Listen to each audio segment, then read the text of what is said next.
Today's topic is... green and purple, the colours of villainy. Good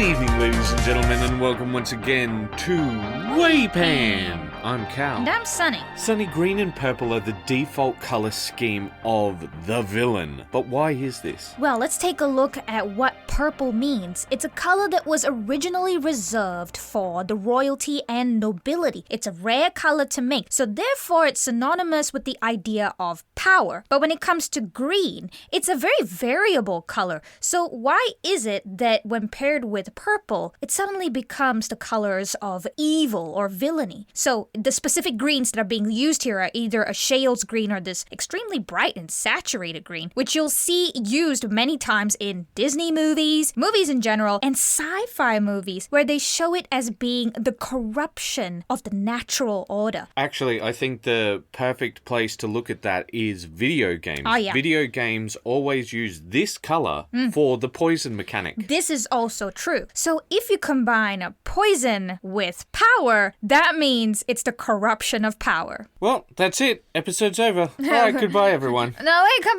back! Oh, you want me to explain the history behind this and maybe the cultural reasons why this? Oh, okay. All right. Yeah. Okay, I can do that. So some might point to the evil empire for being responsible for this trope. That's right, Disney.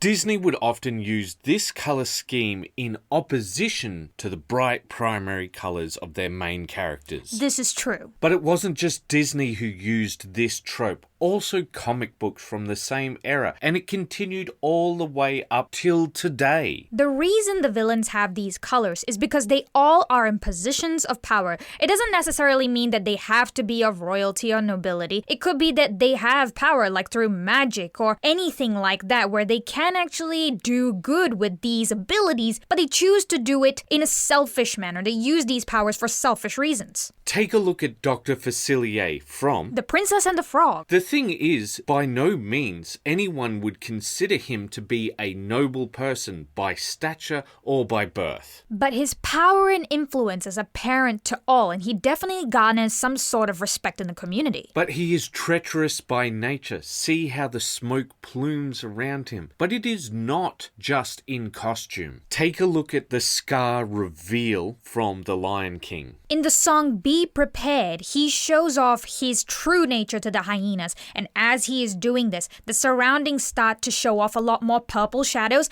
and green lighting and smoke to show his evil nature. In this we can see the negative traits of purple. They're extremely arrogant and they feel like that they have been wronged. This shows their level of sensitivity. However, with this color scheme, you can see it moving into the violets, this ostentatious and audacious type of color that shows off the narcissism in these characters. We should take a look at the hue, saturation, and value of the purples that are being used here. These are darker, saturated, very luxurious purples that show the extreme dramatization of these villains because they're there to put on a show because they're weak inside. There is a repeated through line with almost all of these characters which we can see, which is they don't feel respected. Exactly. Despite the immense power that each of them have. For example, take a look at Lex Luthor with perhaps one of the best lines ever. Do you know how much power I'd have to give up to be president?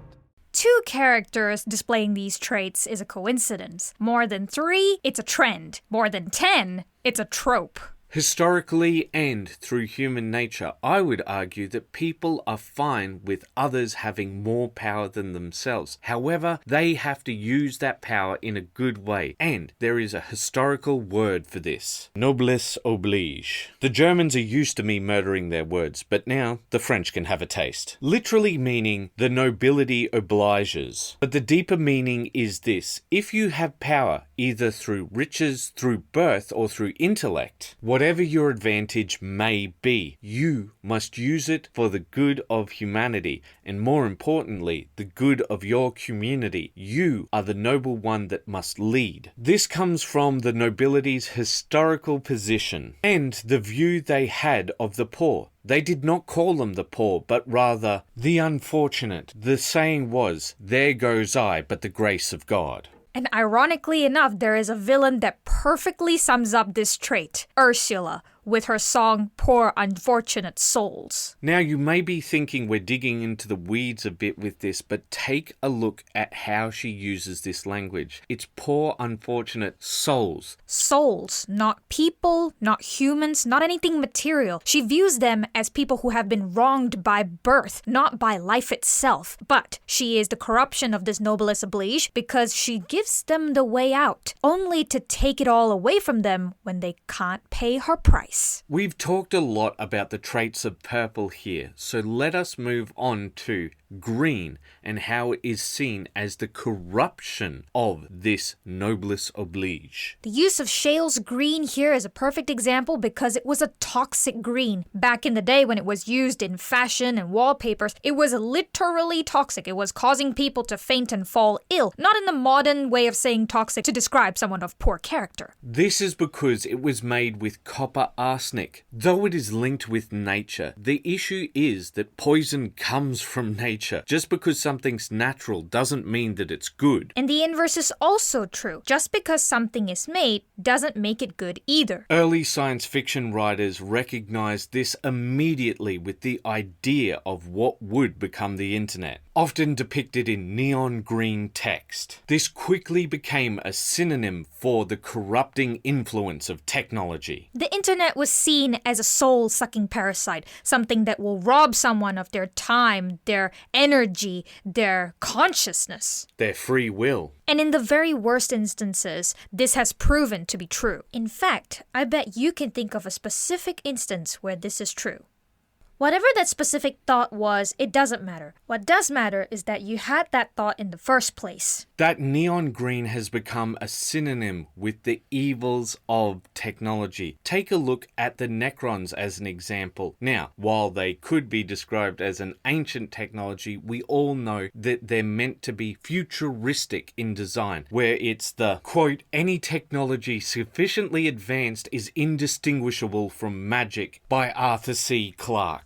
Look at this piece of art about the Necrons, perhaps the most well-known piece of art about the Necrons. This fog, this green fog, is an insidious evil heading towards you. Once again, it's showing that toxic, unnatural-like lighting with this shade of green. And this all comes back to that cultural and historical correlation back to this shade of green being toxic. But we have talked about many of the cultural and historical factors that affect this, but perhaps we should talk about the biological. Rancid meat turns green. Polluted and stagnant waters look green. Mold is also green. While nature's first green might be golden, these certainly are not. There are certain things that are biologically hardwired in us where we have a disgust reaction to it. The use of this particular green shows not only the cultural response that we have towards it, but also the biological response that we have towards it. The idea of the purple color, however, is almost completely cultural. This is because it plays almost completely on the ideas of social hierarchy. Unfairness, narcissism, and arrogance are completely removed from the animal kingdom. You either eat or you don't. This color scheme are for factions who want to demand respect, who want to show that they are worthy to be noticed and seen for all of their intellect and abilities. People who feel that they have been unfairly pushed aside and unnoticed because the heroes get what they want. This is perhaps why we had such a negative reaction to our redesign for the Dark Angels. Gav Thorpe has talked about how GW has the big four: Ultramarines, Space Wolves, Dark Angels, and Blood Angels. He said that they represented the orthodox, the unorthodox, those pure of body but not of spirit, and then those pure of spirit but not of body. Using that as a design brief, what would have worked better than purple and green? But the Dark Angel player base seem just a tad touchy. If you would like to enjoy Design vs. Law Cicada Edition, aka the First Legion, Yes. Please take a look here. Maybe we can get somebody who actually agrees with us on this design decision. Maybe we can. Instead of just the Dark Angel fans crying. You know, the worst thing about it is I am actually a Dark Angel fan. Yes, you are. But less and less. But I believe what you were going to say is But which factions fit this colour scheme? Yes, so there aren't actually any official ones that showcase None this that we colour could find scheme. easily, at least. Yeah, so again, we want factions that are looking for attention. People who feel wronged, people who are like, look at me, I'm so evil and I can do whatever I want and I'm also really smart and capable. So I would say Thousand Suns might be a good fit for this colour scheme. You're mostly thinking of that sort of explosive green along with the purple in Yeah, that villainous way. Correct, yeah, because purple is also a color correlated with magic as well. So I feel this is something that will work well with like factions that also deal with a bit of magic and things like that. Well, in just terms of colour harmony, this is the colour scheme that I actually use for my Nurgle guys. I use a purple undershade. Yeah. Green highlighting, and then the rust colour is orange. Yeah, actually that works really well too. I only have this one test model done up, but I haven't gotten to the rest. We're very busy. We're just trying to show you the concept. In terms of fantasy, I think that this could be a good choice for a chaos group with the unfortunately acronymed Slaves to Darkness.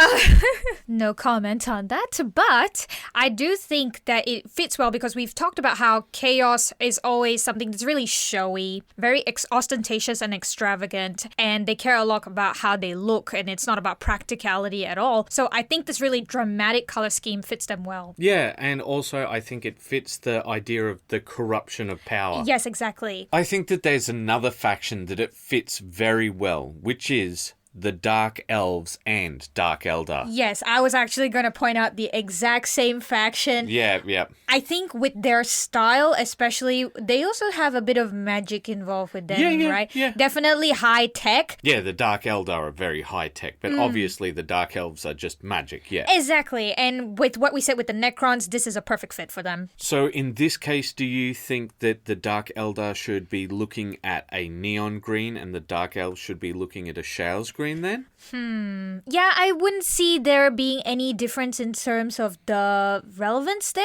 I think it should be fine. Oh, well, the reason I say the relevance is because one is much more about the nobility and that sort of thing, and the other one is more about the tech. Yeah, okay, I think that's fair. I think even a metallic purple would be fantastic for the Dark Eldar to bring that tech. Something like black, purple, and green for the Dark Elves, whereas it's more a metallic black and purple for the Dark Eldar. Yeah, exactly. Since you just talked about them, one of the factions that I think should work is the Necrons. Actually, no, I would disagree.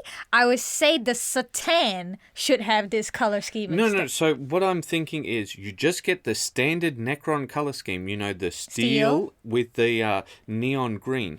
And what you do is, instead of anything else, you just backlight them by just underspraying. So this is the opposite of a zenithal, right? Okay. Yep, and you just spray them with a purple to seem like they're purpley backlit. Yeah, like a little, like how we talked about with Scar. Like he himself is not like purple and green. But the environmental lighting showcases that. But the reason I disagree is because the Necrons weren't technically at fault, right? They were just desperate. Yeah, but I mean, we all know that's not things. how it works on the tabletop, Right, right? okay. Because you can't just go, oh, you've got one purple and green guy. It's not going to work out the same way. Fair enough, I guess. It's just that the Necrons don't feel evil to me. Like, I would say the Satan are the true tricksters. Stop simping to the Necron fans. The video's long enough. And we have to mention some other factions. Do we? We do, but... Do I bring up the Lord of the Rings once again? The Lord of the Rings? Special edition. I'll make you watch it again. No. The doors are closing. You don't understand. They're already upset with me not mentioning sisters last time. Okay, it's time Listen, for it's the Skaven, the outro. Skaven. Purple and green. Say, Purple and green, guys. those Skaven. brushes away. Bye-bye. Bye!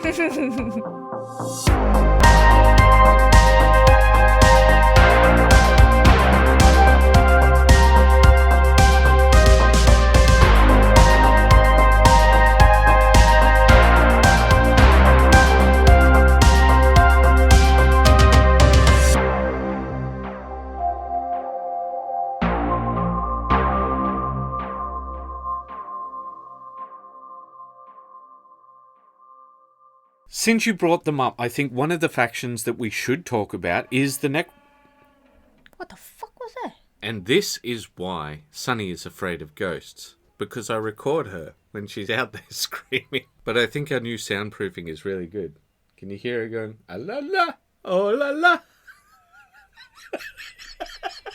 Can't hear anything. What's happening? What's happening?